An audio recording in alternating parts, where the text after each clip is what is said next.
Hello, કેમ છો તમે બધા? આજે હું તમને શીખવાડીશ સાયલેન્ટ લેટર એમ. હા, મારું નામ છે અનિશ પ્રજાપતિ. હું આ તમને સ્પોકન ઇંગ્લિશનો પહેલો ચેપ્ટર સિરીઝ સ્ટાર્ટ કરી છે આપે, જેનું નામ છે silent letter A to Z. તે સિરીઝમાં આજે આપણે સાયલેન્ટ લેટર એમ શીખવાનો છે. હા, તો તમે અમારી આવા જ સ્પોકન ઇંગ્લિશ બોલવા માટે આવા વિડીયો જોવા માટે તમે લાઈક અને સબસ્ક્રાઈબ કરો. ચલો આપણે જઈએ આપણા વિડીયોની અંદર. હા, તો એમ કેવી રીતે સાયલેન્ટ થાય તે આજે આપણે આપણા વિડીયોમાં જોઈશું. શબ્દની શરૂઆતમાં, હા, શબ્દની શરૂઆતમાં એમ પાછળ એન આવે તો એમ સાયલેન્ટ થઈ જાય છે. હા, સ્ટાર્ટિંગ ઓફ વર્ડ, શબ્દની શરૂઆતમાં એમ પાછળ એન આવે તો એમ સાયલેન્ટ થઈ જાય છે. આનું કોઈ સૂત્ર નથી. હું તમને દરેક વિડીયોમાં સૂત્ર કહેતો આવ્યો છું, પણ આ વિડીયોમાં સૂત્ર નથી.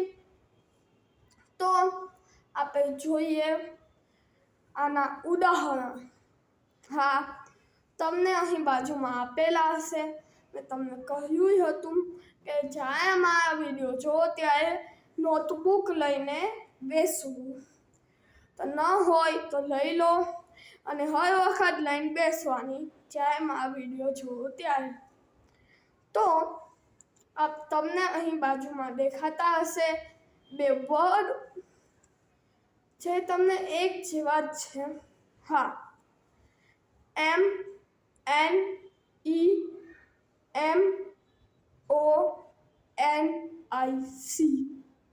હા, નેમોનિક. શરૂઆતમાં, શબ્દની શરૂઆતમાં આ વાક્ય યાદ રાખજો. શબ્દની શરૂઆતમાં એમ પાછળ આવે એન, એમ થઈ ગયો સાયલેન્ટ. આ વાળું યાદ રાખજો. આવા એક ગીતની લાઈન યાદ રહી ગઈ ને, એમને સાયલેન્ટ ક્યાં થાય ને તે તમને ખબર પડી ગઈ. હા, શબ્દની શરૂઆતમાં એમ પાછળ આવે એન તો એમ થઈ જાય સાયલેન્ટ. હા, આવા યાદ રાખજો. મારું વાક્ય ખબર પડી જશે કે કેવી રીતે સાયલેન્ટ થાય. હા, એમ. તો હવે કવિતા બહુ થઈ ગઈ. આપણે સ્પોકન ઇંગ્લિશનો લેક્ચર છે, કવિતાનો લેક્ચર નથી.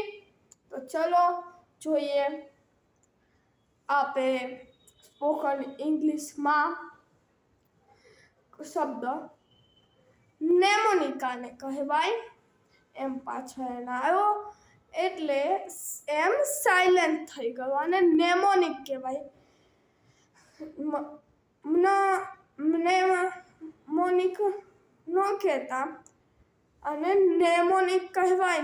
નેમોનિક શુદ્ધ, સાદી અને મસ્ત ગુજરાતીમાં કહું છું, આને નેમોનિક કહેવાય. આપણે બીજું ઉદાહરણ જોઈએ, બીજું એક્ઝામ્પલ જોઈએ.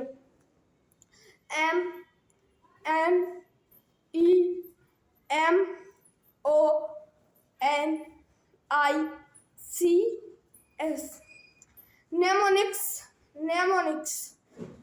નેમોનિક હતું, આ નેમોનિક્સ.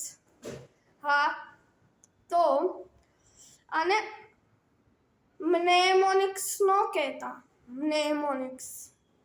આને એટલું જ કહેવાનું છે નેમોનિક્સ.